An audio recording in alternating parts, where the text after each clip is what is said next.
Chapter 4 Know Thyself. Don't equate self-awareness with a stop that mentality. Emotions का गोल होना चाहिए कि हम अपने बैलेंस मेंटेन कर पाएं, ना कि अपने ही नेगेटिव फीलिंग्स को सप्रेस करें। हर एक फीलिंग इंपॉर्टेंट है और उसकी वैल्यू है।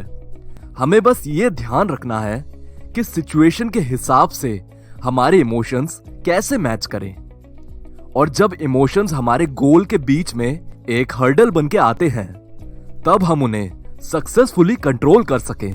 एग्जाम्पल, जब एक बच्चा गुस्से में दूसरे बच्चे को मारता है, देन पेरेंट्स स्टॉप दैट ये बोल के उन पर चिल्लाते हैं, जो मे बी उस वक्त उस बच्चे के एक्शंस रोक देगा, बट ये चीज उनकी एंगर की फीलिंग को नहीं रोकती।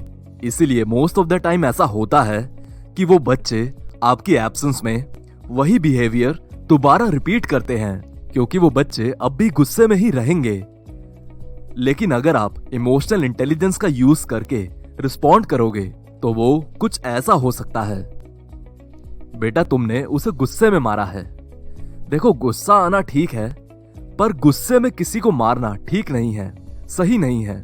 अब तुम ये बताओ कि तुम्हें गुस्सा क्यों आया, और इस गुस्से को शांत करने के लिए हम क्या कर सकते हैं। इसी तरह से आप उस बच्चे के अनकंट्रोल्ड इमोशनल रिस्पॉन्स को, उस गुस्से को एकदम से खत्म कर सकते हैं, सवाल पूछ के। 3 styles for dealing with emotions. Number 1, self aware. Emotion से डील करने का ये ज्यादा प्रेफरेबल स्टाइल है। ज्यादातर लोग अपने इमोशंस और मूड्स को लेकर अवेयर थोड़े बहुत होते हैं, बट वो अपने इमोशंस और मूड को लेकर माइंडफुल भी हो सकते हैं कि उनके साथ उन्हें कैसे डील करना है। लोग अपनी बाउंड्रीज को अच्छे से जानते हैं, क्योंकि वो ये जानते हैं कि वो कैसा फील कर रहे हैं। जो लोग सेल्फ अवेयर होते हैं, यूजुअली उनका पॉजिटिव आउटलुक की तरफ झुकाव ज्यादा रहता है, बिकॉज उन्हें पता होता है कि चाहे कोई भी मूड क्यों ना हो, वो उसे हैंडल कर सकते हैं। वो लोग खराब मूड पर ज्यादा ध्यान नहीं देते और उस चीज को ज्यादा लंबे समय तक चलने नहीं देते, और उन इमोशन से जल्दी बाहर आ जाते हैं। ये लोग माइंडफुल हो सकते हैं अपने इमोशंस को लेकर, और सक्सेसफुली मैनेज भी कर सकते हैं उनको, जो कि काफी बड़ी बात है। Number 2, engulfed. अब जो लोग इमोशन से डील करते हैं इस तरीके से, वो लोग अपने इनसाइड इमोशंस की वजह से यूजुअली लॉस्ट रहते हैं और ओवरवेल्म्ड फील करते हैं। ये लोग इस बात से अवेयर नहीं होते कि एक्चुअली इनके माइंड में चल क्या रहा है।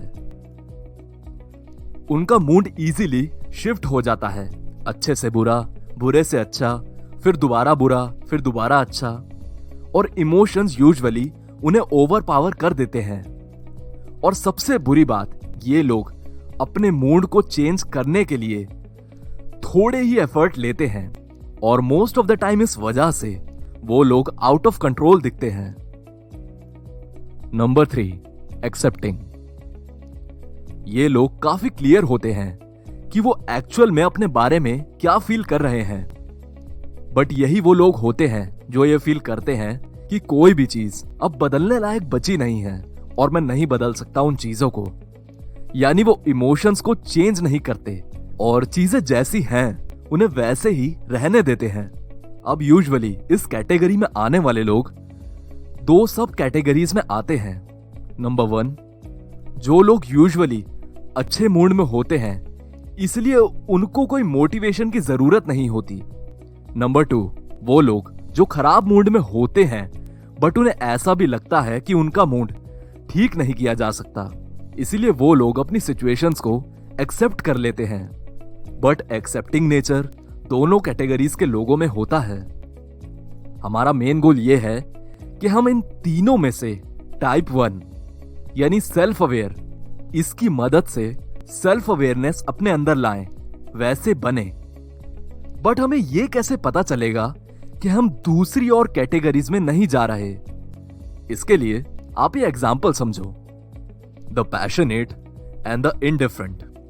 एग्जाम्पल, इमेजिन करो कि आप फ्लाइट में हो और पायलट इंटरकॉम के थ्रू अनाउंसमेंट करता है कि आगे जाके टर्बुलेंस आने वाला है, इसलिए सभी यात्री अपनी सीट पर लौट जाएं और अपनी सीट बेल्ट तुरंत बांध लें। फिर प्लेन में टर्बुलेंस आता है और यह आपके लाइफ का सबसे रफेस्ट टर्बुलेंस है। इमेजिन करो कि बादलों के बीच में एरोप्लेन एक बॉल की तरह ऊपर नीचे उछल रहा है, टॉस हो रहा है। तो ऐसे सिचुएशन में आप क्या करोगे? तो क्या आप उन लोगों में से हो जो टर्बुलेंस के वक्त मूवी या मोबाइल देखने लगते हैं या फिर बुक पढ़ने लगते हैं और ये एज्यूम करते हैं कि सब सही ही हो जाएगा? या आप सारी इमरजेंसी प्रोटोकॉल रिव्यू करने लगोगे और देखोगे कि क्या फ्लाइट अटेंडेंट पैनिक तो नहीं कर रही? या तो ऑब्सेसिवली प्लेन को ध्यान से सुनने लगोगे कि क्या ये सही तरह से चल रहा है, कोई इसका पार्ट खराब तो नहीं, हमें सुनाई ही दे जाए। अगर आपके लिए फर्स्ट सिचुएशन सेटिस्फाई होती है तो आप उन लोगों में से हो जो इमोशंस को एक्सेप्ट कर लेते हैं, और अगर आप सेकंड कैटेगरी में से हो तो आप उन लोगों में से हो जिनको इमोशंस ओवर पावर कर देते हैं। देखो, जब आप अपने इमोशंस को लेकर सेल्फ अवेयर बन जाते हो तो आपको रियलाइज होता है कि जो एक टाइम पर गुस्सा लग रहा था वो शायद गुस्सा नहीं था, वो कोई और फीलिंग थी। अब आपको अपने इमोशंस को समझने के लिए अपनी इमोशनल वोकैबुलरी को थोड़ा बदलना पड़ेगा। लिटरली आप और ज्यादा वर्ड्स जान लो जो इमोशन एक्सप्रेस करने के लिए यूज होते हैं, जो आप स्पेसिफिकली अपने फीलिंग्स आइडेंटिफाई करने के लिए यूज करते हो। सो यहां गोलमैन ने कुछ वर्ड्स प्रोवाइड किए हैं जो आपकी इमोशनल वोकैबुलरी को बढ़ाने में मदद करेंगे। एंगर हो सकता है आउटरेज, एग्जैस्परेशन, अनॉयंस और वॉयलेंस। सैडनेस हो सकती है चेयरलेसनेस, सेल्फ पिटी और डिस्पेयर। फियर हो सकता है कंसर्न, मिसगिविंग या एजीनेस। एंजॉयमेंट हो सकती है सेंसुअल प्लेजर और मेनिया। लव हो सकता है एक्सेप्टेंस, ट्रस्ट या काइंडनेस। सरप्राइज हो सकता है शॉक, अमेजमेंट या वंडर। डिस्गस्ट हो सकता है कंटेम्प्ट या डिसडेन। शेम हो सकती है गिल्ट, ह्यूमिलिएशन या कॉन्ट्रिशन। अब आप सोच रहे होंगे कि यार इतने तो इमोशंस नहीं होते, इससे ज्यादा ही होते हैं।